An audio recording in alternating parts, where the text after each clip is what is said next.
একটি ইসলামী সঙ্গীত পরিবেশন করবেন অত্র এলাকার কৃতি সন্তান মুহাম্মদ আবু হুরায়রা। কি খবর মুরব্বী, গজল গায়িকা? জুয়ার জন্য নিঃস্ব হয় পরিবার, জুয়ার জন্য নিঃস্ব হয় পরিবার।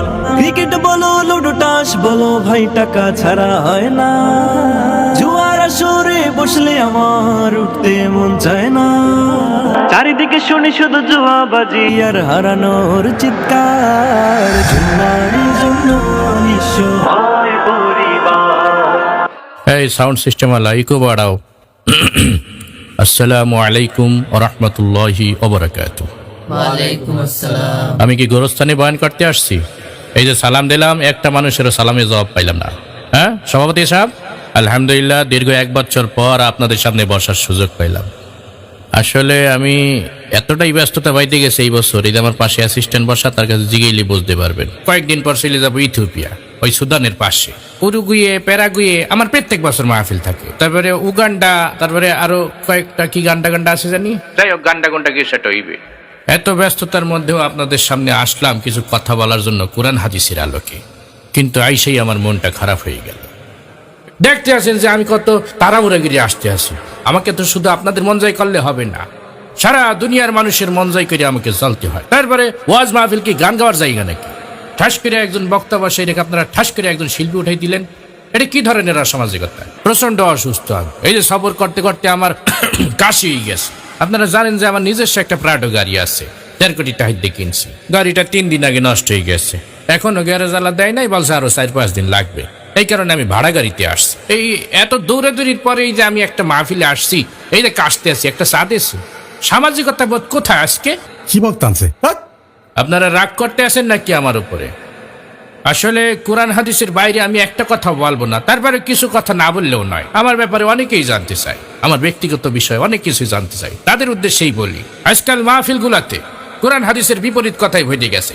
কোরআন হাদিস থেকে একটা কথাও খুঁজে পাওয়া যায় না। এই যে আমি এতক্ষণ কথা বললাম, একটাও কোরআন হাদিসের বাইরে বলছি? সব কোরআন হাদিসের ব্যাখ্যা থেকে বলছি। বর্তমানে আপনারা যদি ফেসবুক, টুইটার, ইউটিউব যা খুলবেন, ইনস্টাগ্রাম সহ আমার বয়ানই পাইবেন। মার্কেটে আমি আছি, অনেক ইলমি বক্তা আছে যারা কোরআন হাদিসের আলোকে আলোচনা করে। তাদের টিকটকে থাকতে হইবে, তাদের ইউটিউবে থাকতে হবে, ফেসবুকে থাকতে হইবে, রিলসের মধ্যেও তাদের ভিডিও থাকতে হবে। এইভাবে আমরা যদি মিডিয়ার সর্বক্ষেত্র দখল করে নিতে পারি, তাহলে বাতিল আমাদের কাছে ভেটতে পারবে না। ঠিক কিনা বলে? আমরা তুই চুপ থাক, চুয়ালি গান গায়ে আবার নারে তাকবির মারাইতে। এইসব কি বলতেছে? এই যে কোরআন হাদিসের বাইরে আজকাল, ওই যে আমি একটা বক্তারে কয়েকদিন আগে দেখছি, কি মাদানি যেন নাম ওর, সাফায়েত মাদানি নামে এক বক্তা আছে। যত বেহুদা ফাউ ফেসাল আছে আর যত আজাইরে কথা আছে, এই সমস্ত বক্তার কোনো এলমি জ্ঞান নাই, না পড়ছে ঠিক মতো মাদ্রাসায়, না গেছে ঠিক মতো মসজিদের বারান্দায়, জীবনে মঞ্চ একটা পাইছে আর উঠে গেছে আর মাদানি লাগাইছে। জীবনে মদিনা শরীফ চোখে রাখছে, ওর বাপ দাদা 14 পুরুষ জীবনেও তো মদিনা যাইতে পারে নাই, নামের আগে আইনে মাদানি লাগাইছে। মাদানি এত সস্তা হয়ে গেছে, এদেরকে কখনো ডাক দেবেন না। এদের কোনো ফেসবুক ফলোয়ার আছে? একটা ওয়াজের পোস্টার পোস্ট করলে 1 ঘন্টা লাগে 10টা লাইক শুরু করছে। আমরা যে টাকা কালেকশন করছি তাকে কি জবাব দিব? 1 মিনিটে 1500 লাইক পড়ে যায়। সুবহানাল্লাহ। এই সমস্ত বক্তার কারণে আজকে এই ওয়াজ মাহফিলের এই কি বলে অসম্মানী হচ্ছে। আমার অ্যাসিস্ট্যান্ট আমার চেয়ে ভালো বয়ান পারে, দেখছেন? এই সমস্ত বক্তাকে এখন বয়কট করার সময়ের দাবি, ঠিক কিনা বলেন? আল কোরআনের আলো, আল হাদিসের আলো। বসো, সময় কম। ওই যে আরেক মাহফিল থেকে ফোন দিচ্ছে, বলো যে হুজুর আসতে আসি কিছুক্ষণের মধ্যেই। সভাপতি সাহেব এই যে দিনাজপুর থেকে ফোন দিচ্ছে, বলেন আগামী 3 বছর খালি নাই। এর জন্যই কইছিলাম যে এগুলোর দরকার নাই। এই তুই আমার মোবাইল ধরবি না, এদিক দে। এসব ফোলাবানের কাছে দিয়েছেন কেন? তো অনেকক্ষণ আপনাদের সামনে আজকে আলোচনা করলাম, আমার সময় নাই। তো আমি আসাতে খুশি না বেজার আপনারা? এই মাহফিল প্রতি বছর হোক এবং আমি প্রতি বছর আসি, এটা আপনারা চান কি চান না? তো ইনশাল্লাহ আগামী বছর আবার দেখা হবে। এবছর আপনাদের সামনে এসে আমি সংক্ষিপ্ত সময় কোরআন হাদিস থেকে যে আলোচনা পেশ করলাম, আল্লাহ রাব্বুল আলামিন আমাদেরকে আমল করার তৌফিক দান করুন। আমিন। ওমা আলাইনা ইল্লাল বালা। নারায়ে তাকবীর, আল্লাহু আকবার, নারায়ে তাকবীর। এই মুসাফা পরে আমার তাড়া আছে, আবার দেখা হবে ইনশাআল্লাহ। একটি কণ্ঠে চমৎকার একটি হামদে বাড়ি তাআলা নিয়ে আসছেন অত্র এলাকার কৃতি সন্তান মুহাম্মদ ফাহিম। আমি তাকে তার ইসলামী সঙ্গীত পরিবেশন করার জন্য বিনীতভাবে অনুরোধ করছি। আল্লাহ আমার রব, এই রবি আমার সব। আল্লাহ আমার রব, এই রবি আমার সব। তোমার দুনিয়াতে আমি যেদিকে তাকাই অথই নিয়ামাতে ডুবে আছি সবাই পাখ পাখালির গানে শুনি তসবি কলর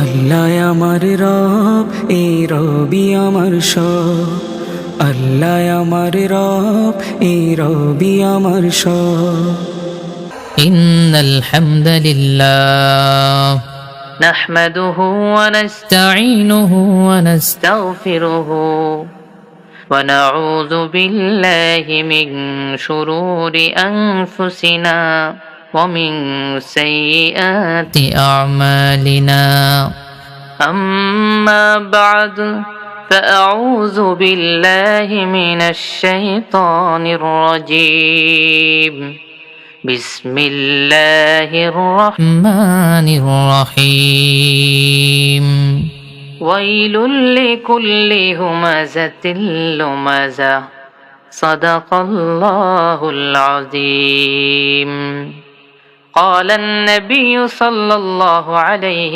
وسلم الغيبة أشد من الزنا আসসালামু আলাইকুম ওয়া রাহমাতুল্লাহি ওয়া বারাকাতুহু ওয়ালাইকুম আসসালাম আলহামদুলিল্লাহ আজকের এই জান্নাতের একটি বাগান চমৎকার একটি মাহফিলে এসে আমরা খুশি না ইনশাআল্লাহ দেখেন একটি বিষয় বলতেই হয় আমি বসার পর শুনছিলাম একটি ছেলে ফাহিম না কি যেন নাম খুবই চমৎকার করে একটি ইসলামী সঙ্গীত পরিবেশন করলো সত্যি কথা বলতে কি জানেন আমার হৃদয়ে লেগেছে মাশাআল্লাহ ইসলামী সঙ্গীতের মাধ্যমেও যে ইমানটা তাজা হয় বা হৃদয়টা গলে যেতে পারে যেটা আমি এই ছেলের গজলটা শুনে বুঝতে পারলাম। এই যে যুব সমাজ পরিবর্তন হয়েছে তারা অশ্লীলতা নোংরা কাজ খারাপ বিষয়াদি ছেড়ে চমৎকার ভাবে এই মাহফিলের আয়োজন করছে এতে আপনারা খুশি না বেজার? তাহলে আমরা অবশ্যই ওই সমস্ত ছেলেদের পাশে থাকব যারা দিনকে প্রচার করার জন্য ওয়াজ ও নাশিদের মাহফিলকে বেছে নিয়েছে। সবাই বলে আলহামদুলিল্লাহ। আগের বক্তা কেমন ছিল আর এখনের বক্তা কেমন? যাই হোক আলহামদুলিল্লাহ, আমরা আজকে এখানে কোরআন ও সুন্নাহর সেই চমৎকার আলোচনাগুলো শুনছিলাম। আমার পূর্বে যিনি বক্তব্য রেখেছেন আমাদের শ্রদ্ধাভাজন হযরত মাওলানা মুফতি খান সাহেব বিন মুজাদ্দিদি, যিনি চমৎকার ভাবে কুরআন ও সুন্নাহর আলোচনা পেশ করেছেন। কথা ঠিক কিনা বলেন? দাঁড়া, কি কয় আমার নামে শুনিল একটু। তিনি কুরআন ও সুন্নাহ অনুযায়ী আমাদেরকে জীবন গড়ার কথা বলেছেন। ভালো কথা তো কইতাছে। কিভাবে আমরা চলবো, আমাদের নির্দেশনাগুলো কি হবে। খান সাহেব বিন মুজাদ্দিদির কথাগুলো যদি আমরা মেনে চলতে পারি তাহলে আমরা সফল কাম হয়ে যাব, ঠিক কিনা? হুজুর চলেন হুজুর। দাঁড়া, আমি হুজুরের সাথে একটু দেখা করে আসি। না হুজুর, আরেকদিন। না না না, আমার আসলে ওনার নামে এত গিবত করলাম আমি মঞ্চে উঠে, আর উনি আমার সুনাম করতেছে, বিষয়টা আসলে কেমন যেন লাগতে আছে আমার। আল্লাহ পাক পবিত্র কালামুল্লাহ শরীফের মধ্যে বলেছেন, ওয়াইলুল লিকুল্লি হুমাযাতিল লুমাযা। কত সুন্দর বক্তব্য। আমি আজকে একটা ফয়সালা হইবে। ওই ব্যক্তিরা ধ্বংস যারা মানুষের সামনে পেছনে কথা বলে, গীবতের চর্চা করে। আল্লাহ তাআলা গীবতের ভয়াবহতা সম্পর্কে কঠিনভাবে হুঁশিয়ারি দিয়েছেন। আমাদের সবাইকে এই বিষয় থেকে বেঁচে থাকতে হবে, ঠিক কিনা? দেখেন, তার পাশাপাশি আমাদের প্রিয় নবী হযরত মুহাম্মদ সাল্লাল্লাহু আলাইহি ওয়াসাল্লাম তিনি হাদিসের মধ্যে বলছেন যে আল গীবাতু আশাদ্দু মিনাজ জিনা, গীবতটা এমন মারাত্মক জিনিস যেটা জিনার চাইতেও ভয়াবহ। তাহলে আমাদের এই সমস্ত বিষয় থেকে বেঁচে থাকতে হবে, কি বলেন ইনশাআল্লাহ? আল্লাহ পাক আমাদের সকলকে তৌফিক দান করুন। তাই আসুন আজকের এই মাহফিলের আলোচনা থেকে শিক্ষা নিয়ে আমরা আমাদের জীবনকে ইসলামের সঠিক পথে পরিচালিত করি। রব্বানা যালামনা আনফুসানা ওয়া ইল্লাম তাগফির লানা ওয়া তারহামনা লানাকুনান্না মিনাল খাসিরিন। আয় রব্বুল আলামিন, মেহেরবানি করে আপনি আমাদের মাহফিলকে কবুল করে নিন। হে রব্বুল আলামিন, যারা কষ্ট করে আজকের এই মাহফিলের আয়োজন করেছে, হে রব্বুল আলামিন তাদের প্রত্যেককে আপনি কবুল করে নিন। হে রব্বুল আলামিন শ্রোতাদেরকে আপনি কবুল করে নিন। আমিন বিরহমাতিকা ইয়া আরহামার রাহিমিন। আসসালামু আলাইকুম। ওয়ালাইকুম আসসালাম। হুজুর ভালো আছেন? আলহামদুলিল্লাহ। আপনার বয়ান আমি দাঁড়াই দাঁড়াই শুনছি। জি শুক্রিয়া। আসলে আমি চলে যেতাম আর একটা প্রোগ্রামে, আপনার কথা শুনে আমি দাঁড়াই গেছি, আর এক পাও সামনে যাইতে পারি নাই। আমি আপনার নামে মাহফিলে বসে যে গীবত শিকায়ত করলাম, আপনি তো চাইলে এর জবাব দিতে পারতেন, কিন্তু আপনি তো কিছুই বললেন না। না আসলে ভাই আমি আপনার প্রত্যেকটা আলোচনাই শুনেছি, আমাকে কিছু বলতে হবে না।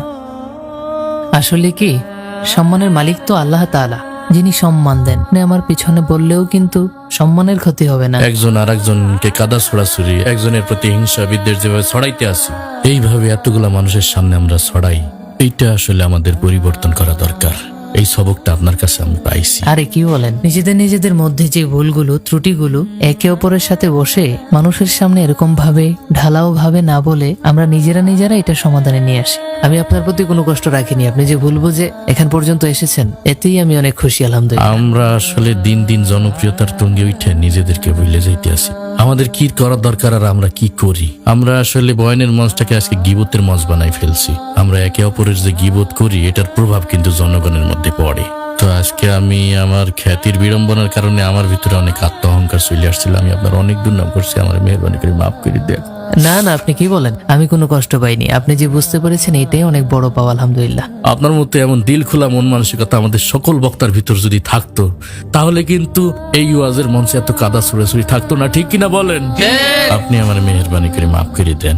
এরপর থেকে আমি মাহফিলে বসলে কোরআন হাদিস থেকে কথা বলবো। মাশাআল্লাহ আলহামদুলিল্লাহ। দোয়া করবেন আমাদের দিলটাও যেন আপনার মতো হয়ে যায়। ইনশাআল্লাহ, আল্লাহ কবুল করুন।